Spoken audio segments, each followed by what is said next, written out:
Shalom, my friends. This is your old pal, Rabbi Sol Solomon, founder and spiritual leader of Temple Sons of Bitches in Great Neck, New York. And I know you love music. Everybody loves music. Mostly I listen to klezmer, but I also love the old folk music. And we have an old folk with us. This is a man who was there in the nascent period of the folk boom of the late 1950s, well into the early mid 60s, with people like Peter, Paul, and Mary, whom he knew, and people like Tom Paxton and Odetta, and all those folks who were down in the village and also on the West Coast. This man with us, Art Podell, he was first part of this duo called Art and Paul, not that Art and Paul, we'll get into that. And then he joined the new Christy Minstrels during their heyday, and he has been doing music on and off ever since. He also hosts a folk radio program out in Los Angeles, but the main thing is that Art Podell is here with us today, and shalom to you, Art! Shalom uvracha to you. Shalom, oh, you know the lingo, you do. Because, of course, Art Podell is one of the tribe. Not only this, he knows from Brooklyn, he knows from yeshivas. What was your Jewy background early on? Well, early on, my grandfather said, you can't send him to a public school. He said to my mother, you can't send him to a public school. He'll end up becoming a criminal and going to jail. So they stuck me at, I was in Brooklyn, they stuck me in the yeshiva of Flatbush, and I finished the yeshiva of Flatbush all the way through to the 8th grade, and then they were starting a high school. So I was one of the first members of the yeshiva of Flatbush High School, and they were bound to make sure that we were successful, and they hounded us day and night about grades and all of that, but it was a great education, and I had some wonderful classmates. I ended up going to a joint program with the Jewish Theological Seminary and Columbia University. And when I was up in that neighborhood, I would wander down to the village all the time, and I got infected by the early period of the growth of folk music in Greenwich Village. Hit me like a virus, and eventually school was no longer of any interest to me, and all I wanted to do was spend my time in the village, which I did. But you got your degree. You got a college degree, or did you? No, I didn't. I ended up. You dropped out. You did. I dropped out and went to the village and singing because I was headed for a career in Judaica. Some career. Don't look at me. Yeah. And the music, I spent enough time at Columbia to really have benefited from their liberal arts programs for the first couple of years. And when it came time to major in something, I wanted to major in folk music, and the University for Folk Music was not Columbia or the Jewish Theological Seminary. It was Greenwich Village. So tell us some of the folks that must have been on the same bill that you were on in 1959, 60, 61. I mean, who was at first and those folks? Yeah. Well, I had been to a Hebrew-speaking camp that was sponsored by the seminary, a place called Camp Ramah. I helped them open their Camp Ramah out here in California, and I was at their Camp Ramah in the Poconos too. And there I connected with another fellow who was there, who was just a marvelous comedian and a wonderful singer, my friend Paul Potash. And Paul and I formed a duet and started singing around the village. And we took a little apartment in the village and worked on an act diligently for days and weeks. And when we started singing, people started listening to us. And before we knew it, we had a contract with Columbia Records. Well, yeah, this is a man. So when did you sign? In like 1959? 58, 59, right around there. And it was really funny. You asked me, your original question was about people like Peter Yarrow and stuff. Peter had just graduated from Cornell and had come to the village. At the time, while I was working with Paul, I was also part of an Israeli little troupe We had a fellow playing the accordion. My roommate from school, Chaim Fried, was a marvelous Israeli dancer, and we had a lovely little gal who danced Israeli dances, and I would sit and play the guitar. We had an Israeli fellow playing the accordion, singing Hebrew songs, and we went around to congregations and sang and performed Israeli music and entertained the congregations. And uh, and then when Peter got to the village, Peter Yarrow got to the village, because I met him at the Cafe Wa. Um, Peter said to me, he said, I just got to town and I need to make a living. I said, well, that's great. I just signed a contract with Columbia Records and I can't play with my little Israeli group anymore. Would you like to take my place? And he said, sure, but I don't speak Hebrew and I don't know any of the words. So I taught Peter all of the Hebrew songs, syllable by syllable, and I gave him a script to do it. And he joined, the group was called Zamir. And Peter went, and that's how he supported himself on his first days in the village. Now, dissolved to 2016, which is recently, Well, Peter is doing a concert in Arizona, in the Phoenix area, and the guy who is putting the concert on is a friend of mine. So he calls Peter and says, "Do you mind if Art Podell opens for you?" So so did so you? Yeah. Peter says, of course. So when we get there, Peter says, Art, do you remember that song you taught me, Erev Shel Shoshanim? It was a Hebrew song. I said, yeah. He said, I remember it too. He said, let's get together in my room at the hotel and we'll rehearse it and I'll bring you up on stage and we'll sing it as a duet. And we did that in 2016. But you also And have a story regarding Peter Yarrow about Puff the Magic Dragon, weren't you? Well, I had my Matter. group Art and Paul, and we were hot. We were really good. I think we were before our time. Columbia just recently, a couple of years ago, re-released our CD, our albums, digitally. We had very unique musical arrangements. They were convoluted. They were carefully thought out. They were semi-theatrical, which of course um, distanced us from the ethnic group, folk gang who only wanted authentic music. We were kind of putting a little injection of Broadway into the songs, dramatizing them a little bit. Um, Well, and so there's that one rendition, not to break off from that story, but there's one rendition.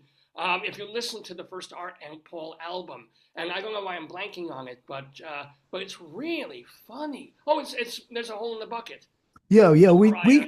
we've dramatized everything. So at that was the time when the whole marijuana issue was there politically. It was in the background.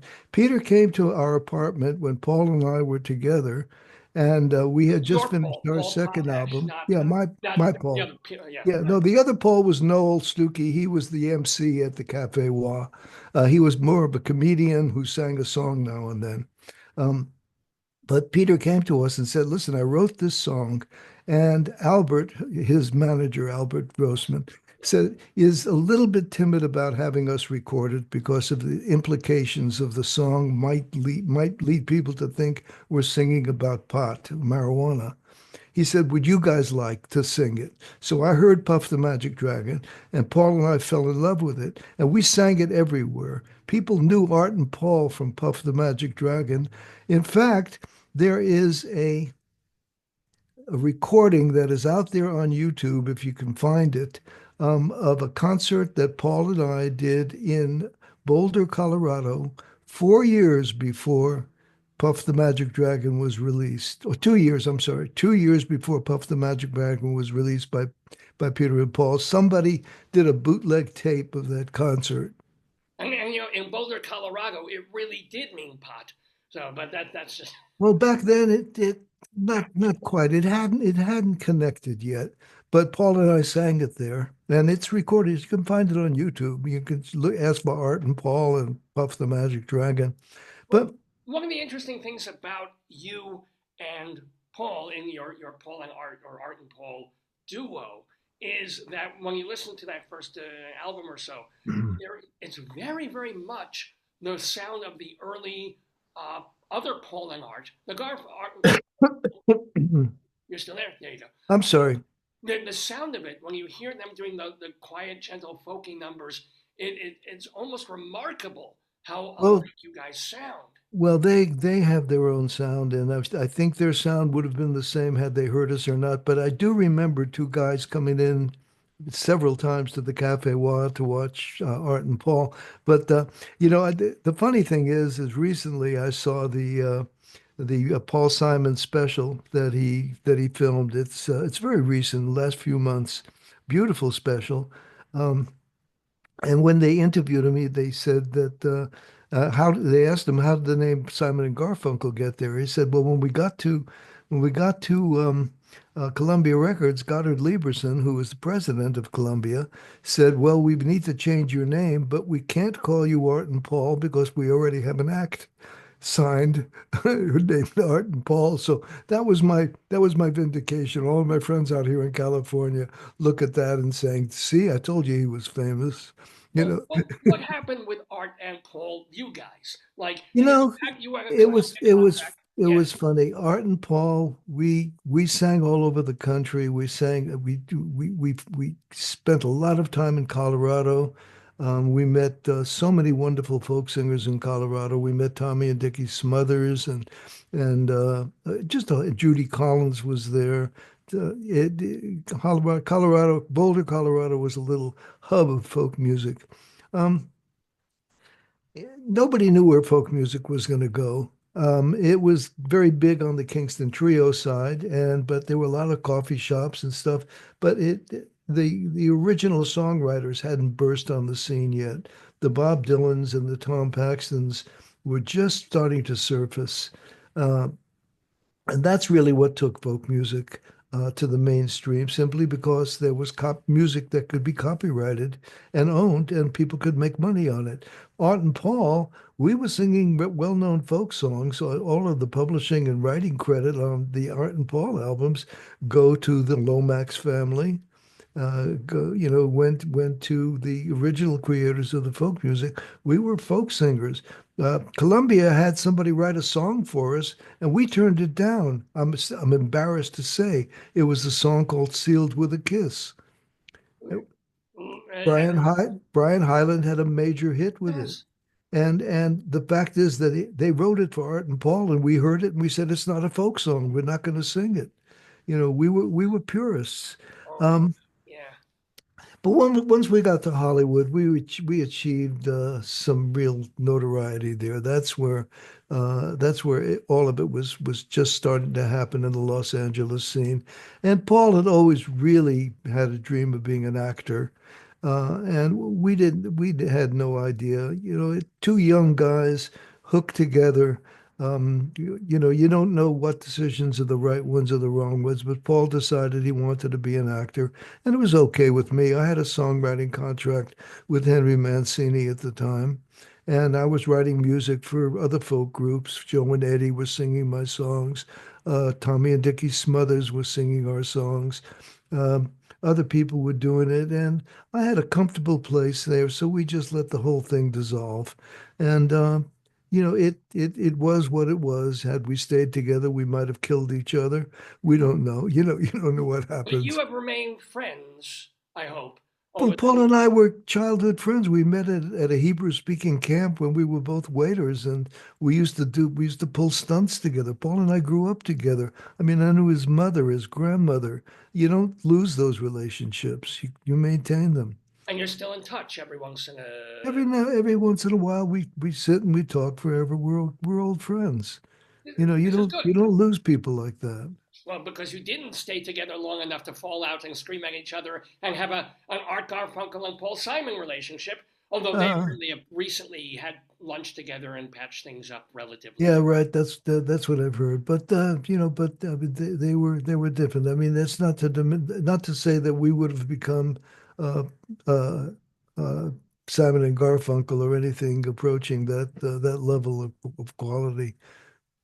But I mean, well, even although Judy Collins and Joan Baez did become songwriters themselves, they still were mainly famous as covering other songs. You guys could have you know, That's right. other That's right. times. They were covering, but but then again, when you have, when the newer crop of songwriters came along, people like Leonard Cohen, um, songs like that rose above, like a mountain above the clouds. It's the analogy I like to draw, because every now and then somebody comes around and writes songs that are stunning, and I mean literally stunning. I mean, But Bob Dylan did that, did you and did you and run Leonard. into him? I mean, or he was 62, 63. Did you see him in the Bob Shelton years when nobody knew him, or I mean, The on funny that thing day? about Bob Dylan is I am almost convinced, because on my way out of New York, I stopped by Israel Young's Folklore Center in the Village, and I don't remember that just to say goodbye. And Paul and I were driving out of town. It was a cold winter night, and Bob Dylan describes coming to New York on a cold winter night, and the first place he stops was Israel Young's Folklore Center. I don't know if I brushed shoulders as I was leaving Greenwich Village, and he was just coming into Greenwich Village. There's something metaphorical in that. There really is. I choose to believe that that's what happened. Now we are Um, talking with Art Podell about his life and career. So now you separated from Paul in a career sense. You're out there solo, but you decided to stay in music. You're writing songs for people. How did you join the new? And I hate to say the word Christy because it's got Jesus in there, but yeah, I know. Well, first of all, here's another couple of cute little things. I don't know how much time you have, but as when I much as you need. Yes. when I when I delve into it, it's really funny. We got to Los Angeles, and I had a girlfriend from college, who had moved out to California and was living out here, but she was my only contact. So when Paul got to California, she was the first person I called. Um, and she was just hooked in with all of the people. She knew Benny Shapiro, who owned the nightclub on Sunset Boulevard that played all of Lenny Bruce. So my first night in LA, I was watching Lenny Bruce. I was watching Leroy Vinegar play bass, and uh, and Les McCann playing piano at the club there. I forgot the name of the club, but it was Not the Benny. Purple Onion, was it? That was the Smothers Club. No, not though. That's San Francisco. Yeah, sorry. Yeah. That's why I said to Rivi, we need a folk music club to play at. And she said, well, I talked to Benny, and she said his friend Doug Weston is thinking about closing his club, and it should be he was thinking about making it a folk club. So I went to Doug Weston, and I met him on a street corner. I remember the night we talked to Doug Weston, said Art and Paul were being. He says, I'm thinking about closing up or turning it into a jazz place or something like that. I got to go to my sister's house now and see if she can lend me enough money to keep it open. So I said, well, if you decide to keep it open, we'll work for nothing. I don't care. We just want to get something started. So he called me back and he said, listen, I'm going to keep it open. I'll try folk music one more time. Now, this is 1961 in late spring, very early spring, winter spring. Now that's good timing. This is really opportune. I Yeah. I remember a foggy night standing with Doug on a street corner next to a chain link fence. That's the vision I have in my head. And he said, "Listen, I'll let you play at the club. It's called the Troubadour." He Yeah. said, "I'll let you play." He said, "But I can't pay you." I said, "Well, do you have a place for us to stay?" He says, "You can stay in the dressing room." I said, "I have a dog." He says, "Your dog can stay there too." I said, "How many dressing rooms do you have?" He said, "I have two." I said, "That's good. I'll have one for me and my dog and one for Paul." He said, "That'd be great." Um, and and what about some money for food? He said, "I can't pay any money for food, but we have a bar downstairs, a coffee bar, and I'll have my guy make a sandwich for you every day, and that's it." So we played the Troubadour, and that was just when the folk music fever was catching. It started to accelerate. We played the Troubadour for 14 straight weeks. And by the time those weeks were over, there were lines around the block. Folk music had just taken off. The Smothers Brothers came to town. They heard that we were at the Troubadour, so we invited them. They came, did sets. Everybody was there. Steve Martin came to work his act out. In 1962? 61, I'm not sure. He Was it was yours? there. Wow. He was there later. We stayed there for a long time.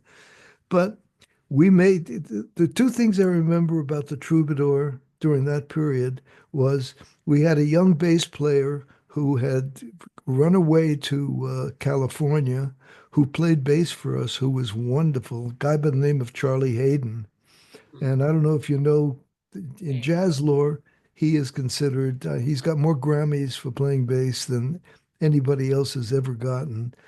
He was our bass player. We played 14 weeks straight. By the time we left the Troubadour, there were lines around the block. The whole folk music thing wasn't for us necessarily.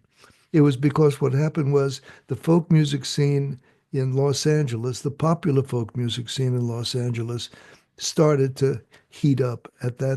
that No, during. we both mentioned Tom Paxton, who has been on this program a couple of times, and one of his songs mentioned that there's a line in it. As last night the Troubadour was so full they barred the door. You know that Yeah, that well, was we kind of used that line. to Yeah. we used to have I used to have a deal going with Doug Weston was during Monday night Hootenanny night. Of course, that was the night everybody was there. The place was full. When the place was full, there was one guy, and I'm not going to mention his name, who used to get up on stage and sing these dirges and empty the house. I'm not going to mention his name, but he used to get up there. Doug would go outside and wait till there was a big line waiting to get in, and he'd give me a signal from the back of the Troubadour, and I'd put this guy on. And by the time he was finished singing his first song, half the audience had left, and he'd open the door and let the second crowd in. Oh my God! Now, why won't you mention the guy? Is he still alive? And was he? Did he become a name? Did he? No, no, no. But if he's somewhere, what's the point? Oh, no, I'm just wondering. It wasn't Don McLean or something. It was No, no, it wasn't anybody famous. but this is still when you were with Paul. Uh, But that's when I was with Paul. right. Now, moving on towards when you had to go and do on your own your songwriting, but did you try and do it since it was exploding as a solo folk singer in the moment? I went out as a solo and I did a lot of work. I sang at all the places. Meanwhile, by the way, the Ash Grove was cooking fine, but the Ash Grove was playing a different sort of music. The Ash Grove was playing people like um, uh, Lightning Hopkins, the Alvin Brothers. They were playing more generic, more rootsy music. The Troubadour was the home of the popular folk movement. Sure, sure. So, how though did you connect with the new Christy Minstrels? Because that would have been early. Well, what happened was the new Christy Minstrels were drawn from a pool of Los Angeles folk singers. Randy Sparks had the concept. He was a prolific songwriter and he wanted a group to record his songs. So he put together a group of people that he thought would make a good mixture, including me. And we did a test album for Columbia, all of his songs, and none of us at the time were expecting to be part of a group. We were just doing a recording. In other words, he had people that had their own careers. He had everybody in there, and we had some wonderful people in there. The original recording were a bunch of folk singers, who were around doing it, but there was no agreement, no group, no nothing. But when it started to have some legs and sound like this could really be something, Columbia Records went to Randy and said, "Randy, this is too big a thing for us to just release and not have any follow-up. I need a bunch that's going to go on the road." And so Randy said, "How can you put these guys on the road? You've got people who are used to making a decent living in folk music, and now you got 10 of them. Who's going to pay that?" You know. So Columbia Records said, "Well, we have an idea." They came back to Randy And they said, we've talked to the Andy Williams people. He's got a regular show on Wednesday night on NBC, and we want the new Christy Minstrels to be signed as a regular performing group on that show. That'll give you enough money to hire whoever you want. And uh, overnight, our first gig as the new Christy Minstrels was on national television, NBC. In other words, we never had to go out on the road and work out our act. We replaced some people in the group. Some people felt that they wanted to go it on their own. Some people, Roger McGuinn was there for a day. Roger You McGuinn know, was Kenny Rogers was in there at some point. well, yeah, Yeah, Kenny was there. Kenny was there much later on. yeah. But Roger was my roommate. He had just gotten off the road with the Chad Mitchell trio. They had come from a South American tour, and I had just rented a big house in Laurel Canyon. I didn't have a roommate, and I remember Roger's first night in town. Uh, I said, Roger, I said, I need somebody to move in with me and pay half the rent. He said, I'll do it.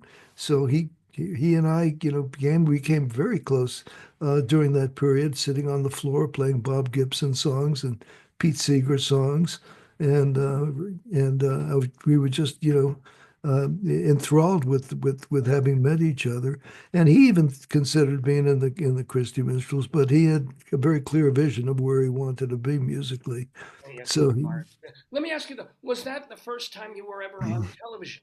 Was that day on Andy Williams, or had you been, or with you and Paul already no, doing some Paul TV? and I had been on national, but not first time I was on national television was when I was 12 years old. I was on the Arthur Godfrey show playing a ukulele. You were. How did you do? Did you place? Did you come in? Did you win the thing or no?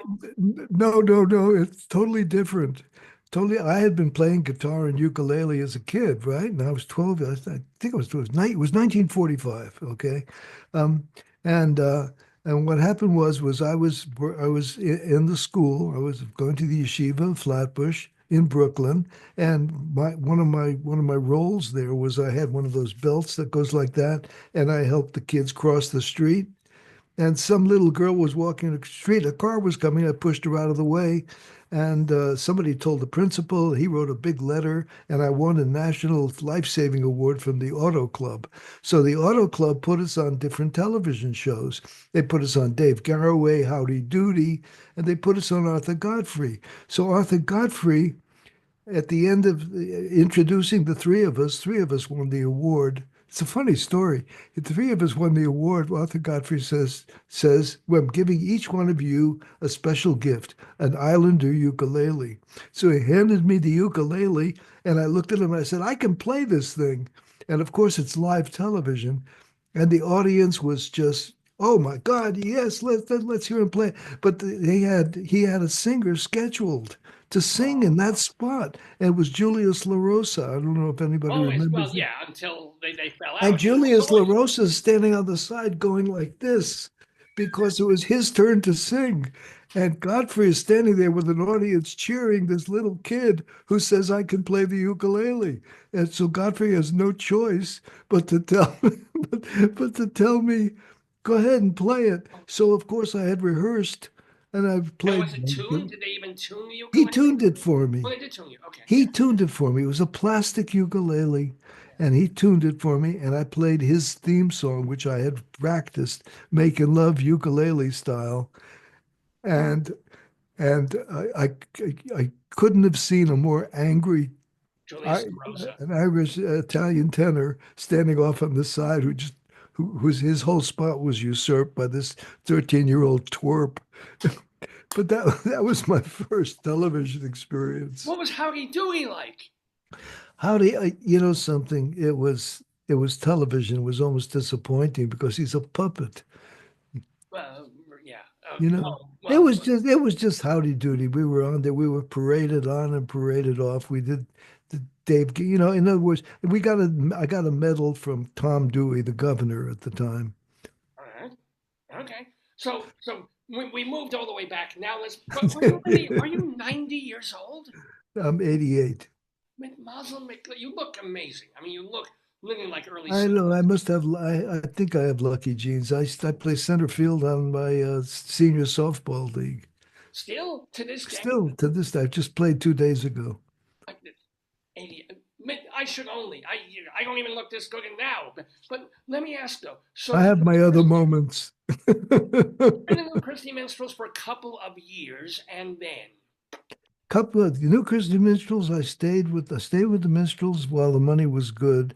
Then one day somebody said, "You got to listen to this," and I heard a song called "You." I Want to Hold Your Hand by some group in England, and I said to myself, "Now I know what the people on the deck of the Poseidon felt when they so first saw really, that you wave." heard the Beatles, and you knew that wouldn't just be them. That was a death knell for the That's folk. that You know. that's going to be the end of what we're doing. That's going to change music. But the Minstrels are still around now. They didn't stop. Well, what happened was it was co-opted, by the time everything had kind of wound down, the whole thing was co-opted by a group of businessmen who operated the New Christy Minstrels as a business, not as a, and every musical group is a business, Right.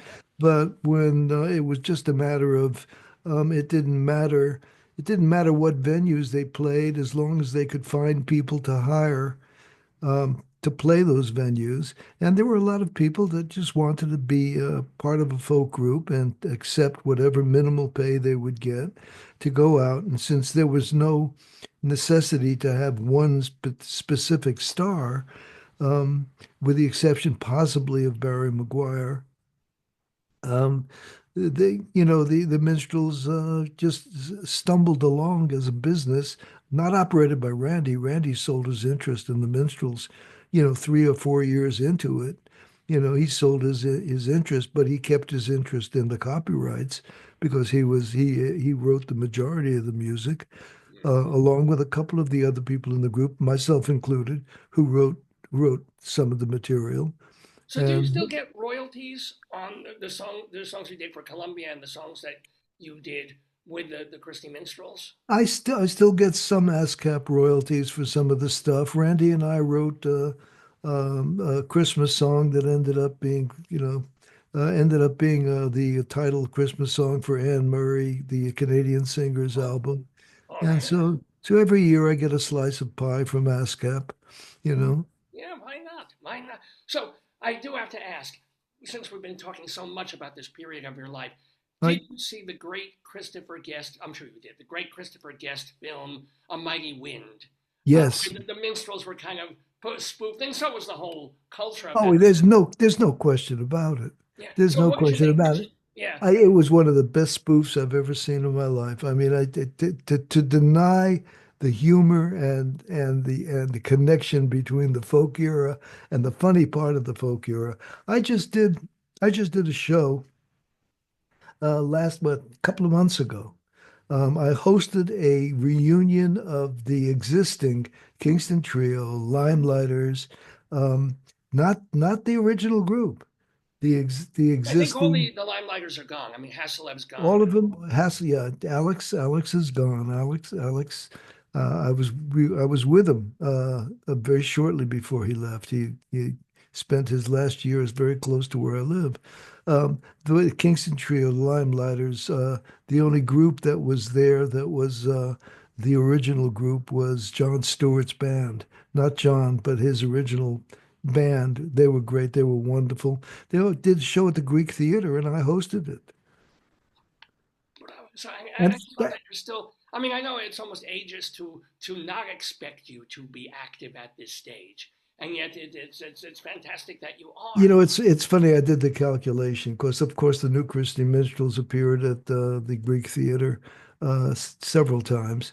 Um, but when I was with the New Christy Minstrels, when I got on stage to introduce the to introduce the Kingston Trio, I looked at the audience and said, exactly 62 years, 331 days ago, I stood on this very spot. And and sang because that's when the New Christy Minstrels had been at the Greek Theater. It was 62 years since we had been there. Now, are you still writing songs? And obviously, you're still performing here and there. You Are you? know, I, you know, it I don't want to say it. It doesn't. Don't want it to sound pejorative, but I've moved on. I don't write the same kind of stuff that I was writing back then, and maybe I will or I won't. I don't do what I do consciously. It's just that I've grown like everybody else musically, and I've grown into my own thing. And yeah, I write, and I still hang around with a group of songwriters, and we get together and play songs for each other each week. And we do shows. I, I did two shows at McCabe's very recently. McCabe's is a folk music venue here in Los Angeles, and occasionally I'll get asked to come up and sing, and I'm happy to do it. And I'm writing new songs. They're not anywhere close to the old stuff that I'm writing. I recorded a CD of some of my material in 2014, and I've got enough material ready for another CD if I wanted to do it, which I will probably do if the fates are good to my timing. And Get it, get it done. I mean, the last one was 10 years ago. um, It's it's time for a new one. I yeah, it is. It is. And I've got some new songs and some things I want to say. By the way, I do want to tell people that you can buy the CD. What was it? What was the name of it? I It didn't was know. called From the Village to the Canyon, A Folk Singer's Journey. From the Village to the Canyon: A Folk Singer's Journey, which you can get from artpodell.com. That's two L's in there. You, you could, Artpodell.com. or you could just put the title up. I don't know. That website's having some trouble these days. Or you can just write to me, art@artpodell.com, and I can tell you how to get it. Tell me how to I, get. Now I you don't you mind. also have the book. Did you finish a memoir? Did you publish it, or is it just No, online? I don't have a memoir. What I Oh, no. did was I wrote a series of remembrances, and I'm going to collect them all. I mean, if the good Lord gives me enough time to do all this stuff, Yes, um, I'd like to collect it all. There's a wonderful, wonderful online magazine called Folkworks, uh, run by Stephen Leader Shapiro, and it's got a readership of close to 400,000 people. But they deal with every aspect of folk music, and it's folkworks.org. And I have a column there where I've got a lot of really interesting remembrances from the new Christy Minstrels, some very funny events that took place, things that are just Okay, can thing. you tell one? Because I love funny. So share something funny if you don't. Let's see, one. Well, um, okay. There's one thing which is not, it's not a musical thing. It's Barry McGuire and I used to, I mean, Barry used, after Roger went on the road with Bobby Darin, Barry McGuire moved to the house that I was in Laurel Canyon. And that's when we got into the minstrels together. When we started doing it, we started making a little money. And Barry bought himself an MG. Um, The car, the MG car? yeah, Yeah. yeah. And this has nothing to do with music, but it's um, Barry and I were driving the MG one day on Mulholland Drive, one of the streets near Mulholland Drive, and we looked down the hill. Now, Mulholland Drive is up on the top of a crest of a mountain range, basically overlooking the city of Los Angeles. And they were doing some construction down the hill. Um, and and I said, I wonder where that street goes, where that construction is, because it connects to a street. So Barry said, well, do you think if we get in our car, we could drive down this hill? And I don't know if I should be telling this story, you know. What? Well, I know you're listening, but Yeah. LA Highway Patrol may be listening. Oh, Uh, this is not actually you and Barry McGuire. This is someone you know and Someone I an know. anonymous friend of his. He said, "You think we could drive down this hill and see what's there?" So we did it, and Lord knows it emptied out on a street right behind the Troubadour. So that became our way to go to the Troubadour. But we'd have people at our house visiting us, and we'd say, well, it's time to go to the Troubadour. Let's go to the Troubadour. I said, we'll race you there. And they'd all say, well, you couldn't race us. We had a little MG. It wasn't a fast car, you know. And I remember one of the guys from the Kingston Trio was there with his Ferrari. And I said, we'll race you to the Troubadour. He said, okay, you're asked for it. And your little MG magically, But yeah. and somehow or other, I mean, they got to when they pulled up at the Troubadour, Barry and I were sitting at the bar having a beer. Excellent. Excellent. Now, these kinds of stories and things, and also you're being part of that whole folk scene back in the day. Do you tell these kinds of stories when you also play music? Because you have a monthly radio program that you do for KPFK 90.7 in LA that you're Right. still doing, I assume. Are you still on the air doing this? Yeah, we do on KPFK we have four hosts. Oh, Um, and each host we rotate. I do the third Saturday of every month. And I do my own show. I do feature a lot of folk music. I take different themes. I do different themes for the show. Every one of our hosts of Roots Music and Beyond has a unique personality and a unique selection of music. Some of these guys are just amazing. Tom Dixon was the music curator for the American Film Institute, and so his collection of music is more eclectic than anything I've ever heard. Patrick Milligan is the runs Rhino Records. oh my Um, God. Currently, he runs Rhino now? he's one of their head guys. He's Oh, one of their head guys. Yeah, he was the guy that got the Grammy with Joni Mitchell 2 years ago for okay. producing that the box set of Joni Mitchell recordings. Um, Yeah, that's yeah. Patrick. And Mark Humphrey is a retired music writer who finds music that is impossible for anybody, nor anybody to find. Me, I just play a bunch of eclectic stuff. I do a lot of featuring of local artists because there's a very vibrant music scene here in Los Angeles. Yeah. Oh, yeah, so I'm so sorry. Hold on. A little bit of yeah, pardon me. Yeah, sorry, we had a little technical glitch there, but now we are fine. Are you still Okay, there? good, Yeah. good. Did we lose? Did you lose us for a moment? So we Yeah. pardon? No, no, please keep it. So this radio show is It's a hosted radio by. show, so it airs every Saturday morning. It's on kpfk.org if you want to stream it. That's kpfk.org, and it airs from 7 a.m. to 9 a.m. Pacific time, and it's archived for 14 days, um, every show. So if you want to catch a show that's archived, this last show, for example, what I did was we have a local folk singer out here who's been all over the country, um, James Lee Stanley. James Lee was opening act for just about every major folk act. He was Stephen Wright's opening act for years. The Uh, comedian Stephen Wright. Yeah. Yep, yep. Yeah. No, no. He had a new album, so we featured that. And also last Saturday, when I was on the air, was Bob Gibson's birthday. And so I celebrated because Bob Gibson was one of my early and still is one of my biggest heroes in folk music because I don't think folk music would be what it is if not for Bob Gibson. Is he? I do not. Is he still? No, Oh, he's not. Bob, Okay. Bob is gone. He died several years ago. But he was one of those seminal characters in folk music.